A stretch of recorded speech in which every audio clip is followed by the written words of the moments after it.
అందరికీ నమస్కారం. వీడియో చూస్తున్నవారు ఓం నమో నారాయణ అని పెట్టి ఒక లైక్ చేయండి. తొలి ఏకాదశి హిందువులకు అతి పవిత్రమైన రోజు. దీనినే దేవసేని అని కూడా అంటారు. మరి ఈ ఏడాది తొలి ఏకాదశి ఎప్పుడు వచ్చింది? ఆ రోజు ఏం చేయాలి, ఏం చేయకూడదు? ఈ విషయంలో పురాణాలతో పాటు పండితులు ఏం చెబుతున్నారు అన్నది ఈ స్టోరీలో తెలుసుకుందాం. పంచమి, సప్తమి, దశమి తిథులానే ఏకాదశి చాలా పవిత్రమైంది.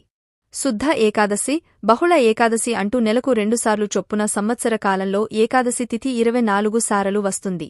అధికమాసం వస్తే మరో 2 సార్లు కలిపి 26 సారలు వస్తుంది. వీటిలో తొలి ఏకాదశి మహా విశిష్టమైంది. మరి ఇంతటి విశిష్టమైన తొలి ఏకాదశి ఈ సంవత్సరం ఎప్పుడు వచ్చింది, ఆ రోజున ఏం చేయాలి వంటి వివరాలు ఈ వీడియోలో తెలుసుకుందాం. తొలి ఏకాదశి ప్రాముఖ్యత. ఆషాఢమాసంలో తొలి ఏకాదశినే దేవసేని ఏకాదశి, పద్మనాభ ఏకాదశి, హరిసేని ఏకాదశి అని కూడా అంటారు. క్షీరసాగరంలో శేషతల్పంపై శ్రీహరి ఆషాఢమాసంలోని తొలి ఏకాదశినాడు యోగనిద్రకు సమాయత్తమవుతాడని విష్ణుపురాణం పేర్కొంది.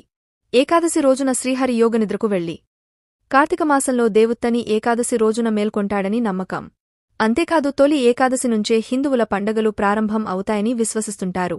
తొలి ఏకాదశి నుంచి 4 నెలలపాటు శ్రీ మహావిష్ణువు యోగ నిద్రలోకి వెళ్తాడని, ఈ 4 నెలల కాలాన్ని చాతుర్మాసం అంటారని పురాణాలు చెబుతున్నాయి.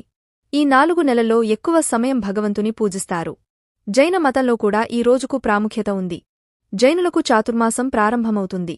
అంటే ఈ రోజు నుంచి జైన సాధువులు కూడా 4 నెలలపాటు ప్రయాణం చేయకుండా ఒకే చోట ఉండి శ్రీ మహావిష్ణువును పూజిస్తారు.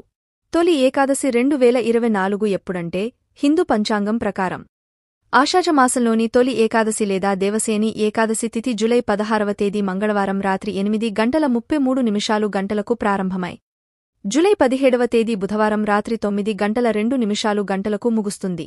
ఉదయ తిథి ప్రకారం ఈ సంవత్సరం తొలి ఏకాదశి వ్రతాన్ని జూలై 17న జరుపుకుంటారు.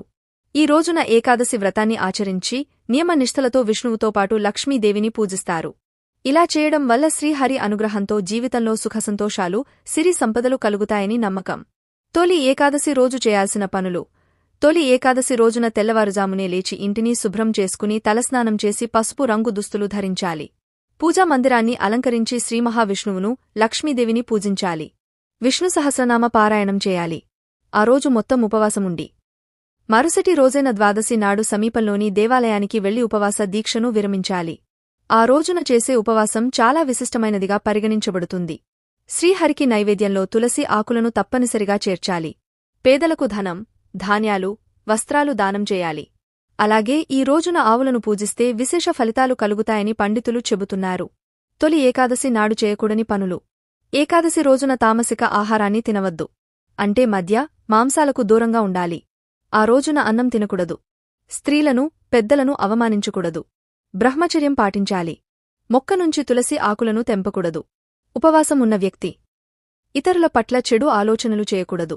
గోళ్లు, వెంట్రుకలు కత్తిరించకూడదు. వీడియో నచ్చితే ఒక లైక్ చేసి మా ఛానల్ సబ్స్క్రైబ్ చేసుకోండి.